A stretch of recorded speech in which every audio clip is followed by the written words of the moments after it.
1965 കുറച്ചു പ്രത്യേകതകൾ ഒരു കോഡിലൂടെ വളരെ പെട്ടെന്ന് പഠിച്ചെടുക്കാം. കോഡ് ഇതാണ്: KSRTC 1965. 1965 സംഭവങ്ങളുടെ ചുരുക്കെഴുത്താണ് KSRTC. ഇതിൽ K എന്ന അക്ഷരം സൂചിപ്പിക്കുന്നത് കേരളത്തിൽ 1965 പൊതു തെരഞ്ഞെടുപ്പ് നടന്നപ്പോൾ ഒരു കക്ഷിക്കും മന്ത്രിസഭ രൂപീകരിക്കാൻ കഴിയാത്തതിനെ തുടർന്ന് നിയമസഭ പിരിച്ചുവിട്ടു. ഇത്തരത്തിൽ നടന്ന ഏക അവസരമാണ് ഇത്. അടുത്തതായി S എന്ന അക്ഷരം. ശങ്കരക്കുറുപ്പിന് ജ്ഞാനപീഠ പുരസ്കാരം. ജ്ഞാനപീഠം നേടുന്ന ആദ്യ മലയാളിയാണ് G. ശങ്കരക്കുറുപ്പ്. അദ്ദേഹത്തിന്റെ ഓടക്കുഴൽ എന്ന കൃതിക്കാണ് പുരസ്കാരം ലഭിച്ചത്.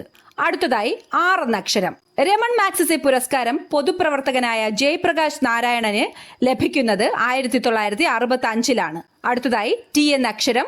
തിരുവനന്തപുരത്ത് കേരളത്തിലെ ആദ്യ ഫിലിം സൊസൈറ്റിയായ ചിത്രലേഖ പ്രവർത്തനം ആരംഭിച്ചത് 1965. അടുത്തതായി C. ചെമ്മീൻ എന്ന സിനിമയ്ക്ക് രാഷ്ട്രപതിയിൽ നിന്നും സ്വർണ്ണ മെഡൽ ലഭിച്ച വർഷം 1965. സ്വർണ്ണ മെഡൽ നേടുന്ന ആദ്യ മലയാള സിനിമയാണ് ചെമ്മീൻ. ഇവ കൂടാതെ KSRTC നിലവിൽ വന്നതും 1965.